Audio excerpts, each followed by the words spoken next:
Death is inevitable.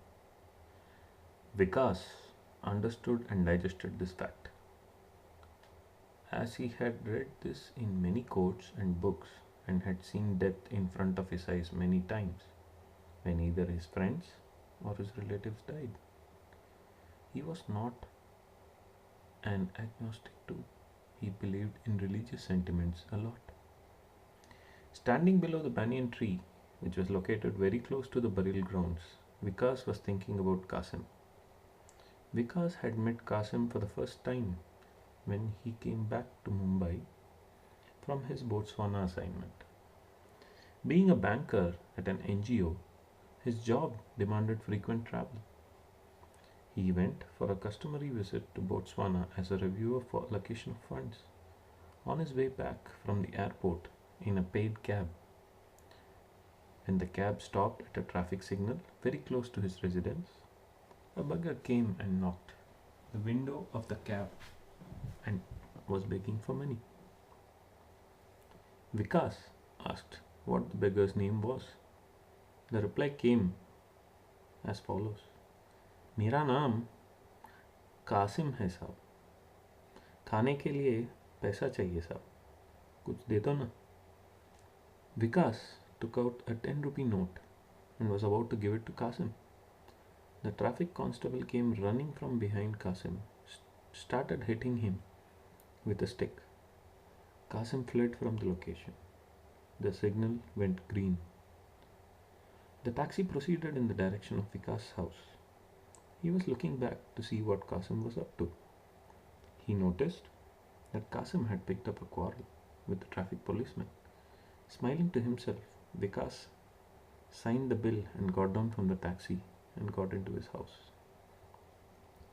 He then noticed Kasim running towards him. Vikas still had the 10 rupee note in his front pocket.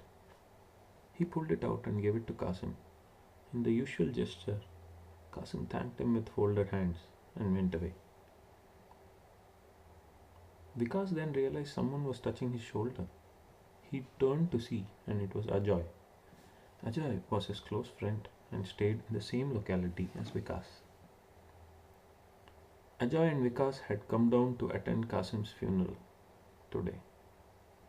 Kasim had died the previous night in a car mishap. Some idiot had rammed his car on the pavement. The irony was the driver of the car was a drunken businessman. He had escaped but with major injuries and was in a nearby hospital.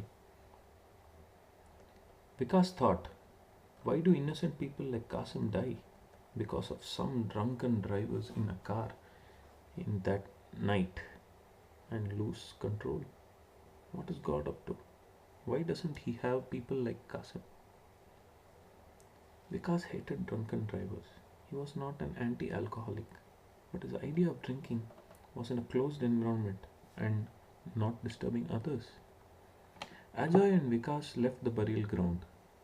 On the way back home, a thought struck Vikas. He said, Ajoy, why don't we go and meet that idiot who did the drunken drive daredevil act and give him some nice piece of advice?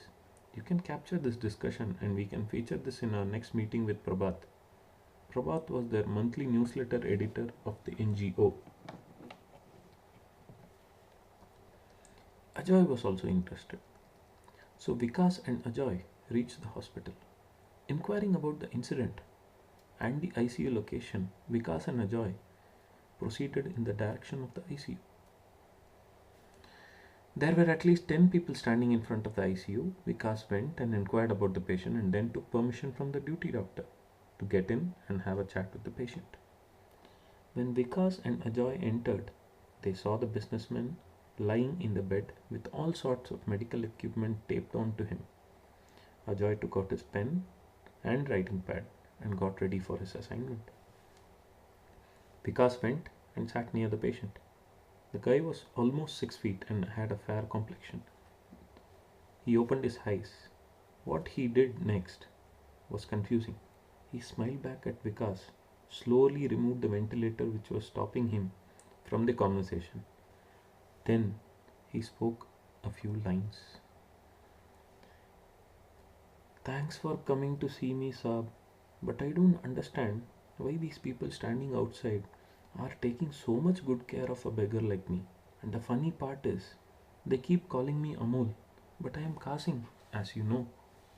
Vikas fainted.